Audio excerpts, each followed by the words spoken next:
নমস্কাৰ, এক breaking news. হাইলাকান্দিত বোৱাৰীৰ ৰহস্যজনক মৃত্যু।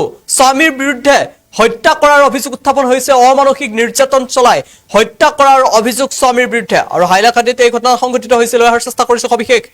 হাইলাকান্দিত বোৱাৰীৰ ৰহস্যজনক মৃত্যু। জনাই গৈছো এই মুহূৰ্তৰ ব্ৰেকিং নিউজ। গৰ্ভৱতী পত্নীক অমানসিক নিৰ্যাতন কৰি হত্যা কৰাৰ অভিযোগ স্বামীৰ বিৰুদ্ধে। হাইলাকান্দি জিলাৰ আলগাপুৰ থানাৰ চিপাৰসাংগন গাঁৱত সংঘটিত হৈছে এই ঘটনা। মৃত বোৱাৰীৰ নাম চিলু বেগম বুলি জানিব পৰা গৈছে। ইপিনে ঘটনা সংঘটিত হোৱাৰ পৰাই পলাতক স্বামী কায়ুম হুছেইন মজুমদাৰ। কায়ুমৰ বিৰুদ্ধে পত্নীক হত্যা কৰি আত্মহত্যাৰ ৰূপ দিয়াৰ অভিযোগ। নিহত বোৱাৰী চিলু বেগমৰ পৰিয়ালে এই বিষয়ে আলগাপুৰ থানাৰ গোচৰ ৰুজু কৰিছে।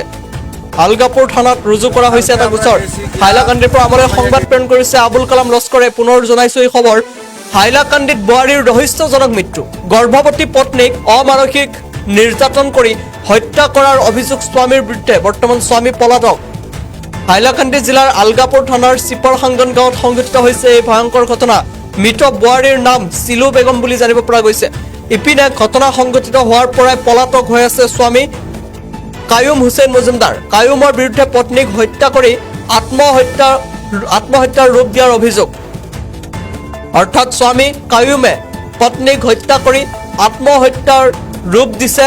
আৰু নিহত বোৱাৰীগৰাকী চিলু বেগমৰ পৰিয়ালে এই বিষয়ে আলগাপুৰ থানাত এক গোচৰ ৰুজু কৰিছে। হাইলাকান্দিত এই ঘটনা ভয়ংকৰ ঘটনা সংঘটিত হৈছে। বোৱাৰীৰ ৰহস্যজনক মৃত্যু।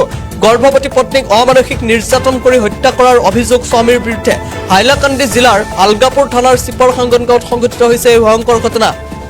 মৃত বোৱাৰীগৰাকীৰ নাম চিলু বেগম বুলি জানিব পৰা গৈছে। ইপিনে ঘটনা সংঘটিত হোৱাৰ পৰাই পলাতক হৈ আছে স্বামী কায়ুম হুছেইন মজুমদাৰ। আৰু ইতিমধ্যে পৰিয়ালৰ লোকে আলগাপুৰ থানাত এক গোচৰ ৰুজু কৰিছে।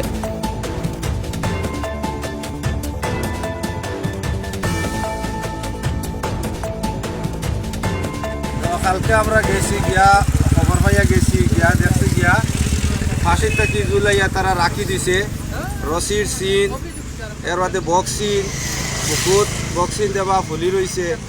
ওইরকম গিয়ে আমরা দেখতে পাইছি। এর আধা ঘন্টা 1 ঘন্টা আগে মেয়ে ফোন করছে, ফোন করিয়া জানাইছে, বাদবালা জানাইছে, বালাবালি জানাইছে।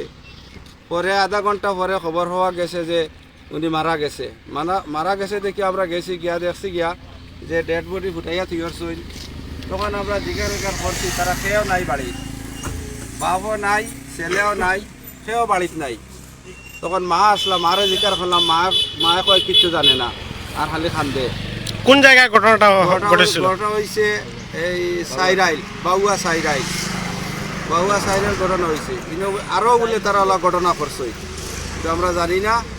এখন আমরা ডিসি মহোদয়ের কাছে ডিসি আকর্ষণ করিয়ার, এসপি মহোদয়ের কাছেও আকর্ষণ করিয়ার যে ওইটা অতি সত্বর আইনের আওতে আনার জন্য এবং আসামি গ্রেফতার করার জন্য 24 ঘন্টার ভিতরে যদি গ্রেফতার না হয় তাহলে আমরা ন্যাশনাল হাই রোড অবরোধ করব। এটা আমরা বিলম্বভাবে অনুরোধ জানাচ্ছি। আমরা গ্রামের চিপরসাঙ্গন গুলালিয়া বাটিসাং জুরাই গুলালিয়া। আমরা জানতে পারলাম যে এই মহিলাটি 3 মাসের অন্তঃসত্ত্বা ছিল এবং এর পূর্বেও ওর একবার গর্ভপাত করা হয়েছে। জি জি 3 মাসের এরকম করা হয়েছে। তারা এরকম নির্যাতন করছে, আরো একটা বেলা করছে। আর ওই মেয়ের 3 মাস পরে একটা তারা নির্যাতন করছে। মানে একসাথে দুটি প্রাণের মৃত্যু হয়েছে। দুটি প্রাণের মৃত্যু হয়েছে। এটা আমরা বিচার চাই। আমরা হিমন্ত স্যারের কাছে ওইটা বিচার চাই। আর